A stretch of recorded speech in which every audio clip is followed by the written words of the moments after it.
Morning found the survivors gathered around what passed for a work table. It was little more than a flat board balanced across two crates, but Jack had managed to cover it with charts, scraps of paper, a compass, and several pieces of equipment recovered from the Argosy. Reed stood opposite him. Harris leaned over the table. Finch watched from a few feet away. Jack tapped the chart. "We know roughly where we are." Harris nodded. "Roughly? That's the important word." Jack pointed toward the coastline. "We know where the island is. We know where the Argosy went down. We know the direction we came from." Reed looked at the compass. "But we don't know where the current will take us once we're away from shore." "Exactly." Jack folded his arms. "Building the raft is only half the problem. If we put 17 people on it and shove off without knowing what she's going to do, we're not escaping. We're putting 17 people on a very large piece of driftwood." Harris glanced toward the beach. The raft sat above the tide line. It was ugly, but it was getting bigger every day. "She's stronger than she looks," Jack smiled. "I hope so." Reed picked up one of the salvaged instruments. "And this?" Jack looked at it. "That's why we're here." Reed turned it over in his hands. Whitmore's expedition carried proper navigation equipment. An expedition like that would have, and if they left any of it behind, we might be able to make the trip properly. Harris nodded. "Then what are we waiting for?" Jack looked across the table. "That's the problem." His eyes settled on Finch. Finch smiled faintly. "I was wondering when you'd look at me." Jack sighed. "We're going to the old expedition camp."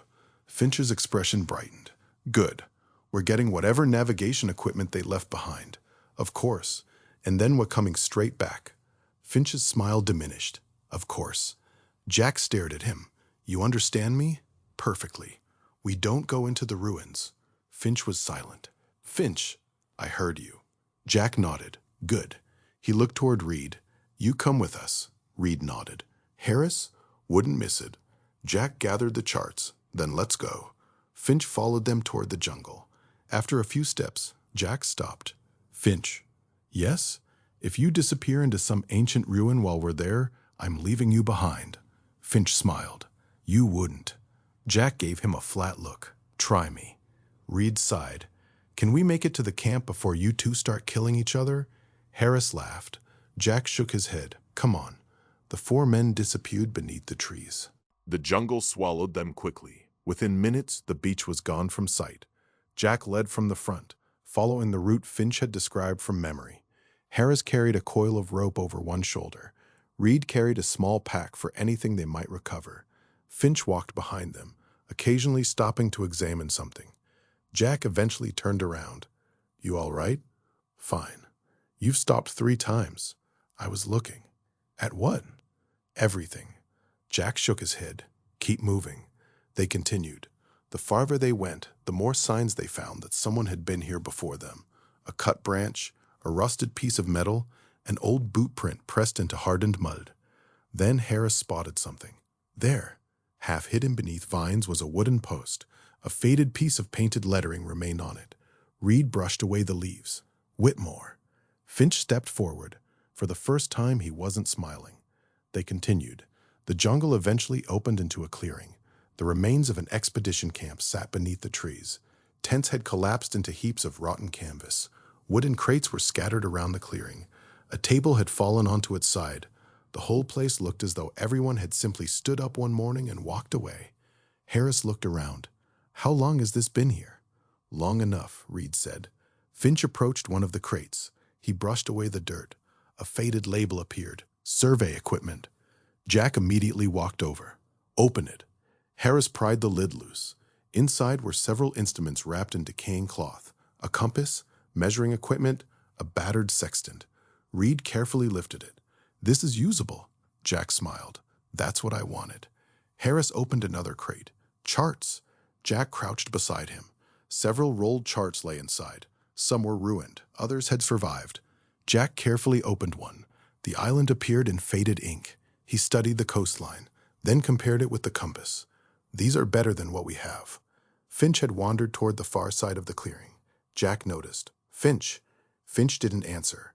Jack walked over. Finch stood beside a wooden desk. A notebook lay open beneath a layer of dirt. Jack looked down. "What is it?" "Whitmore's." Finch carefully turned the page. Most of the writing had faded, but some remained. Reed joined them. What does it say? Finch read silently for a moment. Then, they reached the ruins. Jack's expression changed. How far? Very close. Finch turned another page. They described the outer structure. Another page. The door. Jack looked at him. Anything else? Finch shook his head. No. He turned another page. Blank. Another. Blank. Then a final written entry. Finch read it aloud. We will make the approach tomorrow. Silence. Jack looked around the abandoned camp. Tomorrow never came. Finch stared at the page. No. Jack stood. We've got what we came for. Finch didn't move. Jack looked toward him. Finch. The professor finally closed the notebook. Yes. Jack nodded toward the supplies. Take what we can carry. Finch looked toward the jungle beyond the camp, toward where the ruins waited, then back at the notebook. Of course. They began packing. None of them noticed the first dark clouds gathering above the trees. They finished loading the equipment. Jack checked the compass, then the charts, and finally the sky. Clear. A few scattered clouds, nothing threatening. He looked toward the jungle. We should head back. Finch nodded. Then he looked past Jack. That way. Jack followed his gaze. Beyond the trees, barely visible through the foliage, stood the uppermost stones of the ruins. Jack sighed. We're not going to the door. I know. Do you? Finch gave him a look. Jack, you brought me here to retrieve equipment, and we've done that. Then we're finished. Finch pointed toward the ruins. The outer structure is only a few hundred yards away. Reed looked between them. He's got a point. Jack stared at him. Reed raised his hands. I'm not saying we go inside. Finch smiled. Jack noticed. Don't. I haven't said anything. You're thinking it. Finch looked toward the ruins again. We don't have to enter anything. We can simply look. Jack considered it. The expedition had clearly reached the ruins before disappearing. Whatever Whitmore had found might tell them something about what had happened to his people, and Finch wasn't going to stop thinking about it, simply because Jack ordered him to. Jack finally nodded. Fine. Finch brightened. But we stay outside. Agreed. And the moment I say we're leaving, you'll leave. Jack looked at him. Immediately. Finch nodded. They moved through the trees. The ruins became clearer with every step. Old stone walls rose from the jungle. Roots had split some of them apart. Others remained remarkably intact. There were no statues, no treasure, no obvious entrance, just the remains of something enormous that had once been carefully built. Finch ran his fingers across one of the stones. This is extraordinary. Jack looked around. Looks like a pile of rocks to me. Reed smiled. You're a captain. Exactly. They continued. Then Finch stopped. Jack nearly walked into him. What? Finch pointed. A narrow stone path disappeared between two walls. At the end of it stood a structure half concealed by vines. The door. Finch took a step forward. Jack caught his arm. No. Finch looked at him. We said we'd look. We are looking. We're 10 yards away. That's close enough. Finch stared at the door. You don't understand what this could mean. I understand exactly what it could mean. No, you don't. Jack released his arm. Finch. The professor turned toward him. We've got 17 people waiting for us. And you think that means we should ignore this? I think it means we don't walk into a ruin because you're curious. Finch's expression hardened. Curious? Jack sighed. You know what I mean. No, I don't. Reed stepped between them. Let's keep our voices down. Finch looked back toward the door. Then Jack noticed something. Movement. 2 figures stood beyond the ruins. 6-toed villagers. Both carried weapons. They weren't hiding. They were watching. Nobody moved. The 2 villagers stood several dozen yards away. One held a spear. The other carried what looked like a crude firearm. Neither spoke. Jack slowly raised his hands. We're leaving. The villagers didn't respond. Finch whispered, They're guarding it. Jack looked at him. We don't know that. They're standing in front of the ruins. They're standing in front of us. Finch took another step. Jack grabbed his shoulder. No. The armed villager raised his weapon. Jack immediately moved between Finch and the 2 men. Easy. The villager said something. Jack couldn't understand a word. Finch tried speaking slowly. We mean no harm. The villager responded. Again, nothing.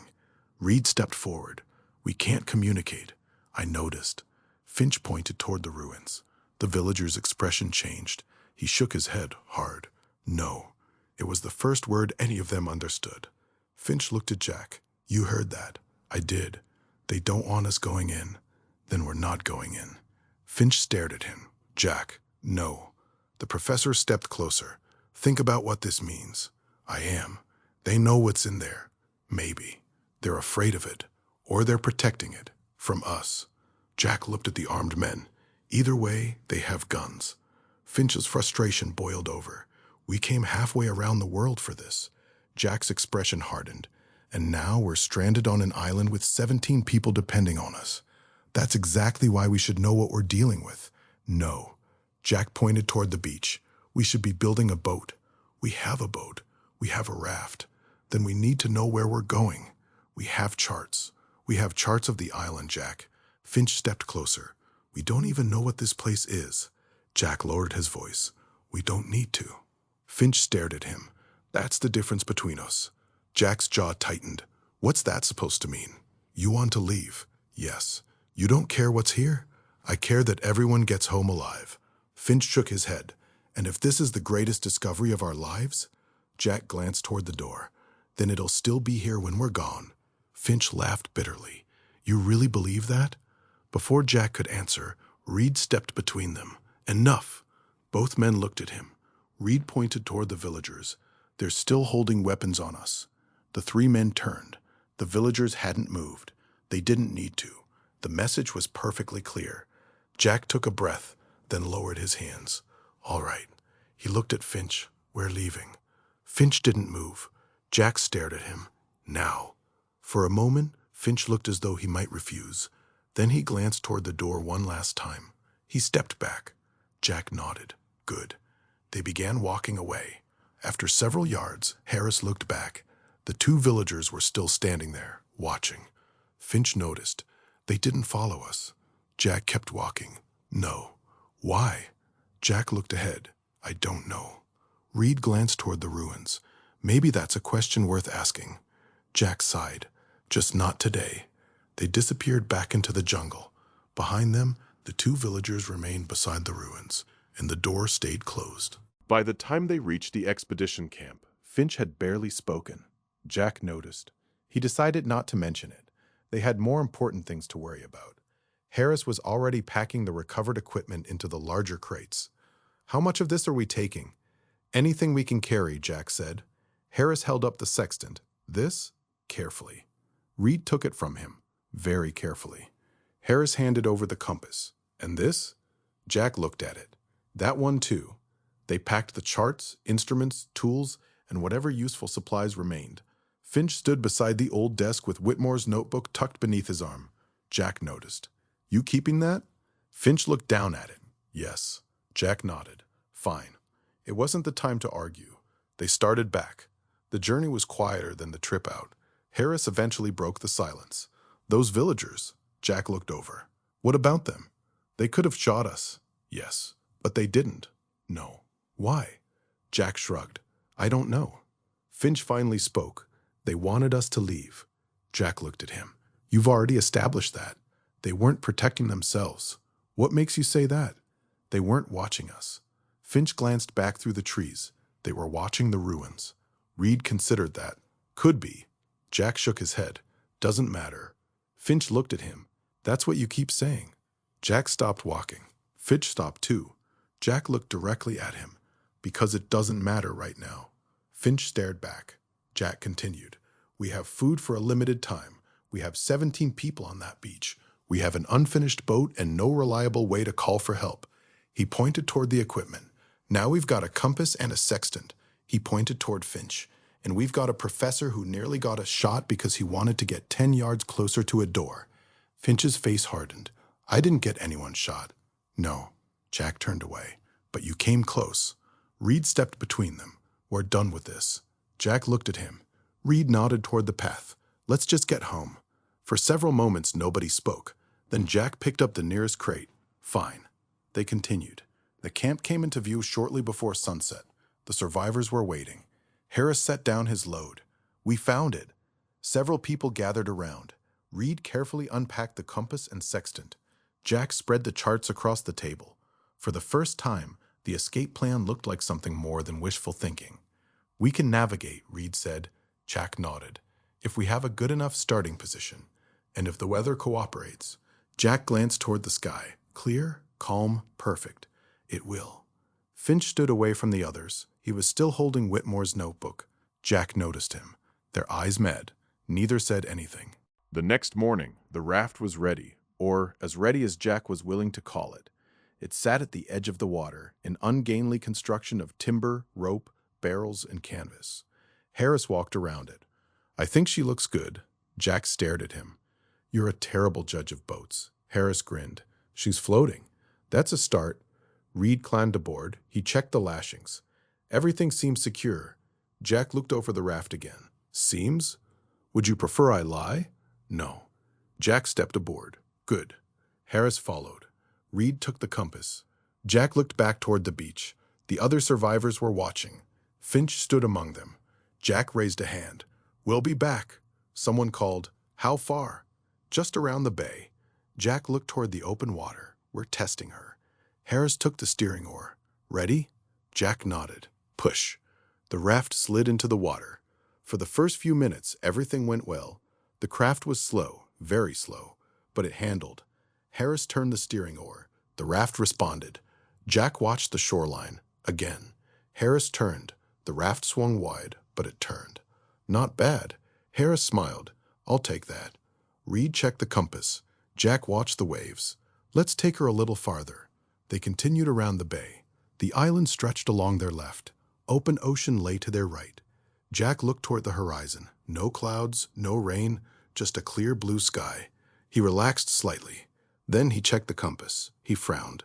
Reed noticed. "What?" Jack looked at the shoreline, then at the compass. Nothing. He checked again. Harris looked over. "Something wrong?" "No." Jack pointed toward a distant rocky outcrop. "See that?" Harris nodded. "Keep it off the port side." Harris adjusted their course. A few minutes passed. Jack checked the compass again. The rocky outcrop seemed farther away than it should have been. He looked at Reed. "How long have we been moving?" Reed checked his watch. "About 20 minutes." Jack looked toward the shore. "It should be closer." "Current?" "Maybe." He looked at the water.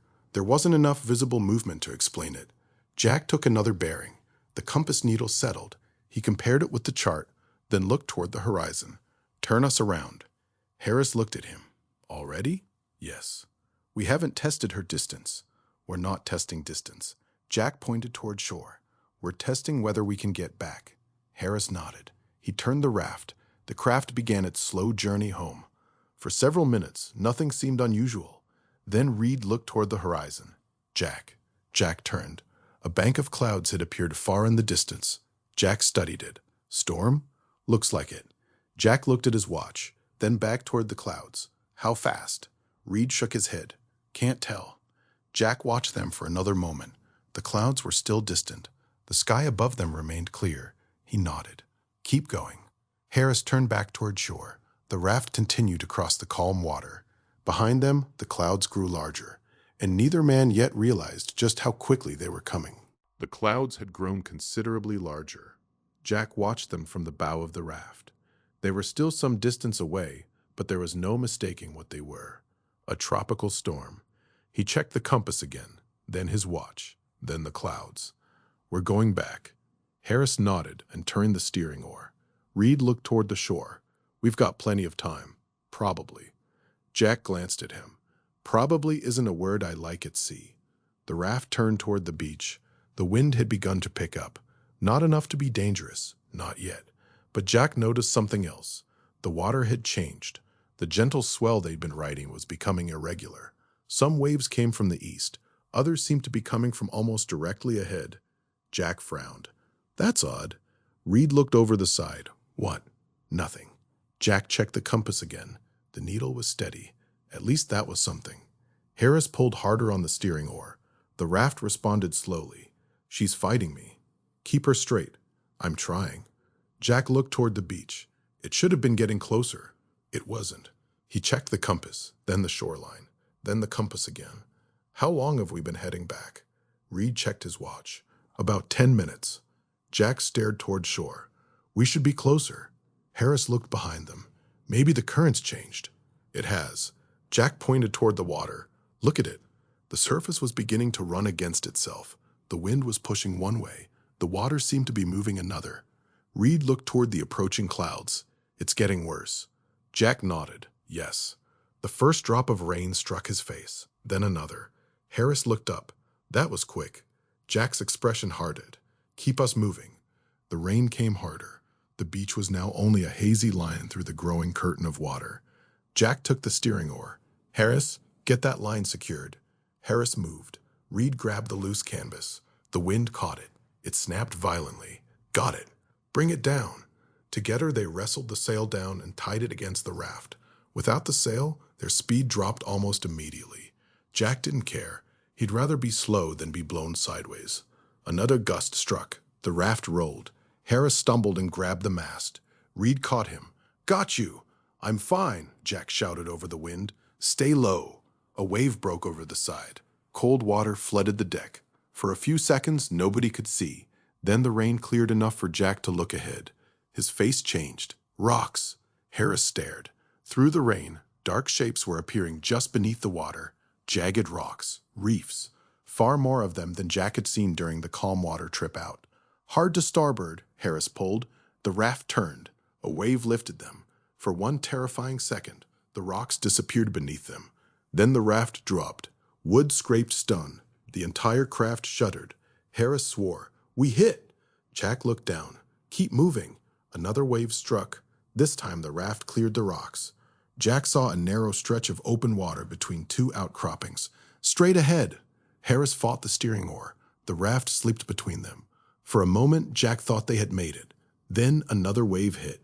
The raft swung sideways. Turn! Harris pulled. The steering oar cracked. He stared at the broken handle. Captain, I know. The beach was closer now. Jack pointed. We're going in. The next wave carried them forward. The raft scraped across the bottom. Everyone jumped. Jack hit the water waist deep and grabbed the side. Push! Harris and Reed shoved alongside him. Another wave hit. The raft lurched onto the sand. They dragged it farther inland before collapsing beside it. For several seconds, the three men simply lay there in the rain. Then Harris laughed. Jack looked over. What? We're alive. Reed wiped water from his face. That is generally considered preferable. Jack sat up. He looked toward the sea. The storm was still coming, and now the beach was filling with water. Jack's smile disappeared. Get up. Reed looked at him. Why? Jack pointed toward the camp. We're going to have a very busy afternoon. The survivors had never seen Jack move that quickly. He came running into camp through the rain. Everybody up! People stared at him. Milo was trying to keep a cooking fire alive beneath a makeshift shelter. What happened? The storm's here. We can see that. Jack pointed toward the beach. Get away from it. Frank Mercer immediately understood. How far? Far enough that the tide can't reach us. Reed arrived behind Jack, soaked to the bone. And take anything you can't afford to lose. That got everyone's attention. The survivors began moving. Blankets, food, medical supplies, tools, the radio, the recovered charts, the sextant, anything that could be carried went into sacks and crates. Harris grabbed one end of a heavy box. Where do you want this? Inland. How far? Jack looked toward the jungle. Until we're not standing on a beach. Harris nodded. Zerny appeared carrying a large wooden case. Jack stared at him. What is that?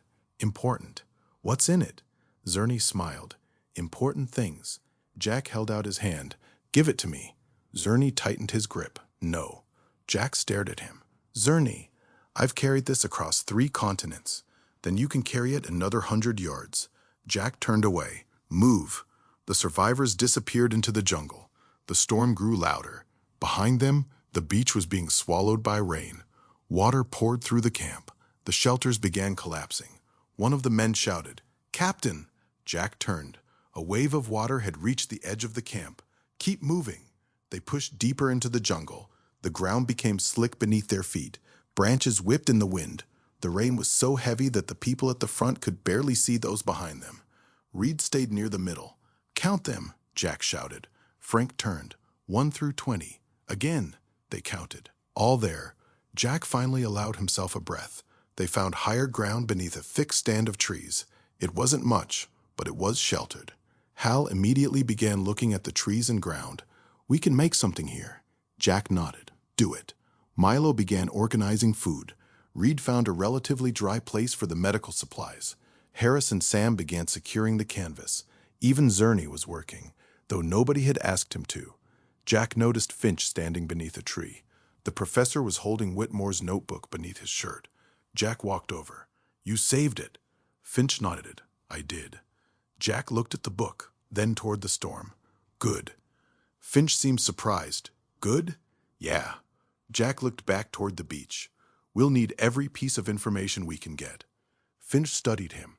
You've changed your mind? No. Jack shook his head. I still don't want you going near that door.